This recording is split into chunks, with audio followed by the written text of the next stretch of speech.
Hello, kids. This is Millie, very famous dog, and I am her brother. No, I'm her dad. And my name is Bob, sometimes called Captain Bob because I used to own a rowboat. And we have a children's program that was going last year. We had about four or five episodes of it, and it has to do with reading books or stories about dogs to dogs. And Millie is here as a representative of the dog community, and she's listening to the stories about dogs. Last year, I wrote a few stories about Millie, and this year we're expanding it a bit, and we're just reading stories about dogs. It doesn't have to be Millie, but we're reading them to Millie. And if you have a dog at home, you might put him or her in front of the TV set if you're watching this on TV, and have that dog listen to the stories and appreciate them. So we're going to start with a story that I wrote several years ago. And at the time, I was visiting, I made a number of trips, maybe about a dozen trips to Russia. I was there to visit kids in Russia. I spent my life really working with kids. I worked at camps and schools and stuff like that. And I was very interested after I retired. I wanted to go to Russia to see what they were doing with kids. And that's partly because my father came from Russia, and my mother's parents and all the relatives really ultimately came from Russia. So I was curious about that country.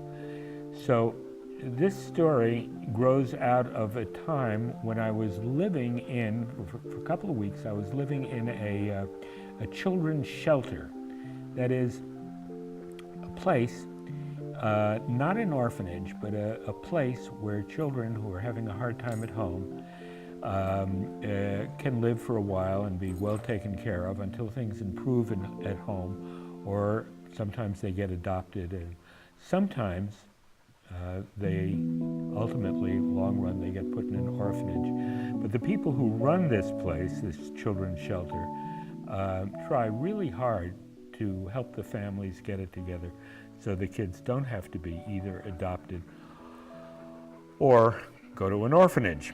Anyway, that's a little bit of background, and this is the story. The name of the story is Evia Kroshka. And I think it's Evia, maybe it's Evia, but I'm pretty sure it's Evia, Evia Kroshka. I don't speak Russian very well. I speak it a little bit. So sometimes my pronunciation of Russian words isn't quite right, but I'm going to take a chance and read it to you now. Anyway, it begins. Today I'm taking two children to a rehearsal of a street circus. It will take place at the Lazaret Punkt. Punkt is the place, like a point. The two children, Lera and Sorozha, have been selected by the Vospitatele because, in deference to me, they are easy to manage. Vospitatele. You know, it's an interesting Russian word. It's related to our word hospitality. And Vospitatele means the people, usually women, who take care of children in places like this children's shelter and other places. So these are called Vospitatele. So the Vospitatele, because of me, because they knew that I couldn't speak Russian very well, they couldn't trust me with a whole lot of kids. So they gave me two kids who they thought would be okay with me, and they had me take them to a street circus. Both of the children are 9, but Sorozha looks younger. Lera smiles easily. Sorozha often wears a pained expression on his face. He kind of looks unhappy. First we took a bus, then the metro to the Vostania station. Then we took a cab to the place where the circus workshop was to have taken place. But no one was there. Eventually, Natalia Nikolaevna, thin, theatrical, dressed in black, the woman with the little circus dog arrived. A somber little girl from the neighborhood showed up shortly afterwards. Natalia Nikolaevna explained that the program, the circus program, the street circus program, has fallen on hard times financially. In fact, there is only enough money remaining for 2 more months of work. She herself has been paid so little, 500 rubles, or the equivalent of about $15 a month, that she has been looking around for another job. The program is pretty much finished for want of support. However, neighborhood children do continue to show up. The reason that only one came today is that it is a holiday, Russian Easter. Natalia Nikolaevna worked for over an hour with Serozha, Lehrer, and the neighborhood girl. She had them jumping through hoops, doing somersaults, flips, and back arches. Serozha was very good at all of this, by far the best of the 3. The local girl was there for only the 4th time and was already quite competent, but not as graceful as Serozha. Lehrer was shy at first, but eventually threw herself into the activity and absolutely sparkled. She learned to do a passable somersault. I'm going to let Millie go, but you know, we have my wife, Millie's mother, sitting here, and Millie wants to join her, which is fine. So she learned to do a passable somersault. Then Natalia Nikolaevna demonstrated the skills of her little dog, Evia Kroshka, much to everyone's delight. I took the kids for lunch at a blini fast food restaurant.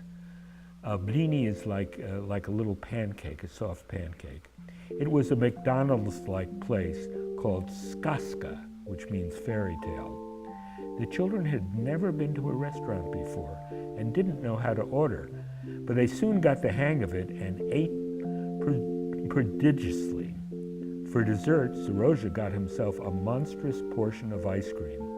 Lehrer bought chewing gum, enough to share with her friends back at the priut. The Russian word for shelter is priut, and the full thing, the children's priut is Детский приют. Детский приют. Детский means children. Priut. Okay, now we're into 2 days later. Natalia Nikolaevna is coming to the Almas. Almas was the name of the Детский приют, the Almas Детский приют. To the Almas priut this afternoon with her little black poodle whose name is Evia Kroshka. Kroshka means crust of bread. She's also known as Evia Shapka. Shapka means little hat. Evia means nothing at all. It's just a cute name for a cute little girl, Natalia Nikolaevna explained. I met Natalia Nikolaevna and Evia Kroshka at the Lomonosskaya metro station, subway station. The dog was in Natalia Nikolaevna's arms, but as soon as we got outside, she put her down on the sidewalk. Immediately, a crowd gathered.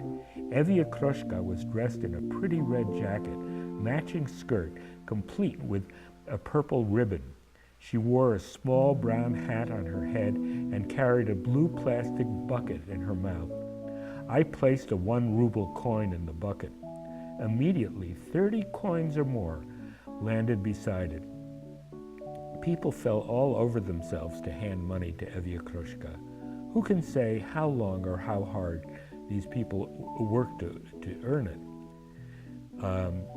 Natalia Nikolaevna and Evia Kroshka then did a series of clever tricks, much to the squeals of the crowd, children and grown-ups alike, including me.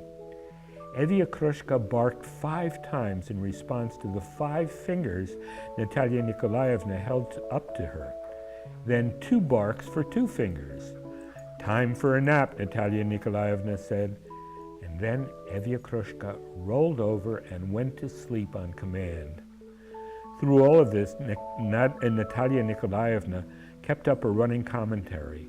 She must have been very witty because everyone roared with laughter.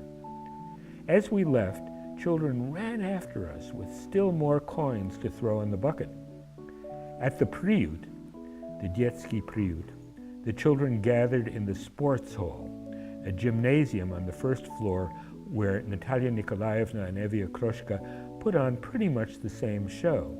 The children applauded and laughed. Then Natalia Nikolaevna taught acrobatic tricks to anybody who was interested. 8-year-old Katya did a most remarkable split, but Sorozha remained the most supple of all. Later, when the Vospitateley gathered with Natalia Nikolaevna and me in the staff kitchen for tea, soup, and cake, I said, "Natalia Nikolaevna, you and Evia Kroshka are a world-class team." So that's the story. Did you guys like it? If you did, let's hear you shout hooray for Evia Kroshka. 1, 2, 3, yay! All right, that was the story. Now we have something else that I want to share with you. And it's kind of interesting. I don't know if you knew this, but we, last year, one of the stories that I wrote for Millie, about Millie, we published. It's called the Snarfball Saga. And I say we because the illustrations were done by my granddaughter, whose name is Ella. She's a grown-up, but some of the pictures kind of look like kids' pictures, but they're really, I think they're very, very cool. They're very cute pictures. And we got it published and have a bunch of these at home. But then Ella looked at these pictures and she said, "Grandpa, you know, you published this too soon." She said, "I want to do a much better job with these pictures. I can be a much better artist than that." And so she started working on a new version of the pictures, and they really are quite remarkable, and I kind of want to share them with you. I'm going to take a look at them now, and we can show them, I think, on your TV screen, and let's see what happens.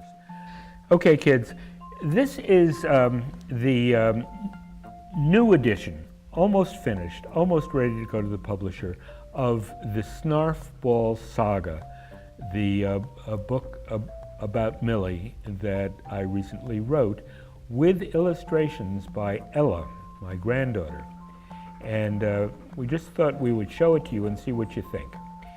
So here we go.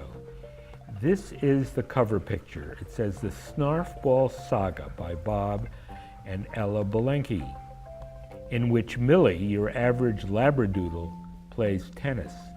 And I just want to show you mostly the illustrations. This is a tennis racket, tennis ball, and it starts, "I love, love, love to play tennis," said Millie. And there's a picture of Millie at the tennis court. That black thing in the background is the tennis net. And there's me holding a tennis ball. And then it says, "That's preposterous," I said. "Dogs can't possibly play tennis." "Well, I can," Millie said. And I'm sort of laughing. And then I could see that we had a misunderstanding. "Remind me, Millie, how exactly do you play this game that you call tennis?" I asked. And there is a tennis ball in her bowl. And